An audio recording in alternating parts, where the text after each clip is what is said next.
ॐ श्री आञ्जनेय अष्टोत्तरशतनामावली प्रारम्भः। ॐ श्री आञ्जनेयाय नमः। ॐ महावीराय नमः। ॐ हनुमते नमः। ॐ मारुतात्मजाय नमः। ॐ तत्त्वज्ञानप्रदाय नमः। ॐ सीतादेवी मुद्राप्रदायकाय नमः। ॐ अशोकवनिकाक्षेत्रे नमः। ॐ सर्वमायाविभञ्जनाय नमः। ॐ सर्वबन्धविमोक्त्रे नमः। ॐ रक्षोविध्वंसकारकाय नमः। ॐ वरविद्यापरिहाराय नमः। ॐ परशौर्यविनाशनाय नमः। ॐ परमन्त्रनिराकर्त्रे नमः। ॐ परमन्त्रप्रभेदकाय नमः। ॐ सर्वग्रहविनाशिने नमः।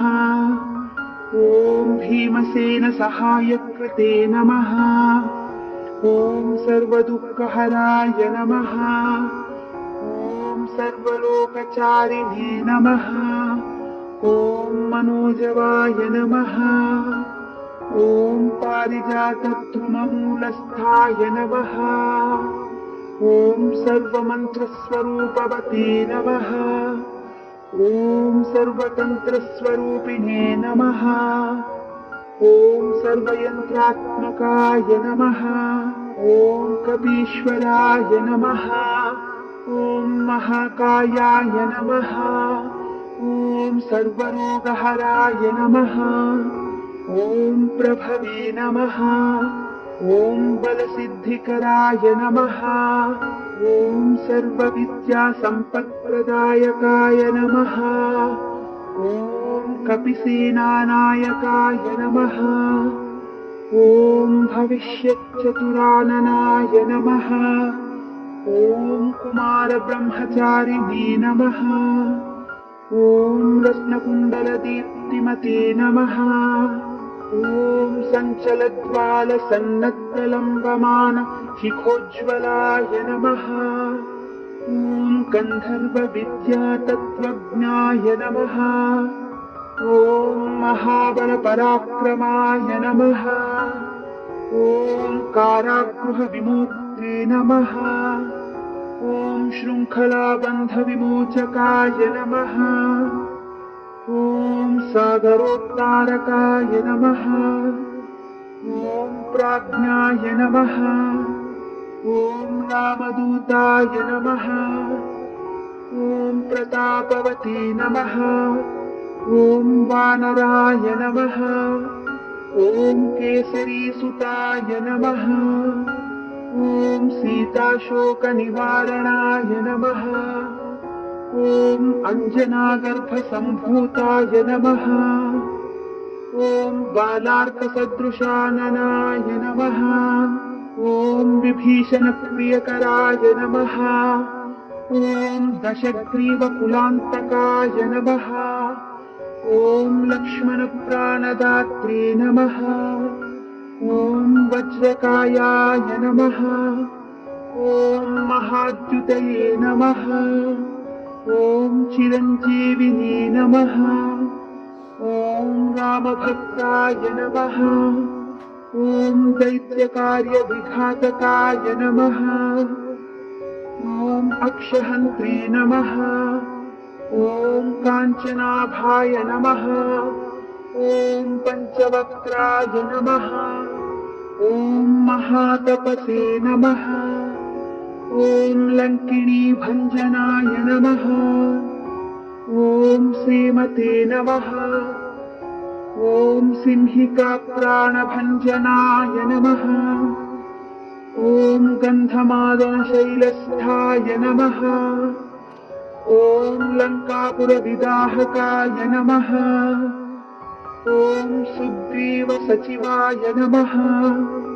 ॐ धीराय नमः। ॐ शूराय नमः। ॐ दैत्यकुलान्तकाय नमः। ॐ सुरार्चिताय नमः। ॐ महातेजसे नमः। ॐ रामचूडामणिप्रदाय नमः।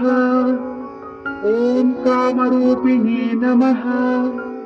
ॐ श्रीपिङ्गलाक्षाय नमः।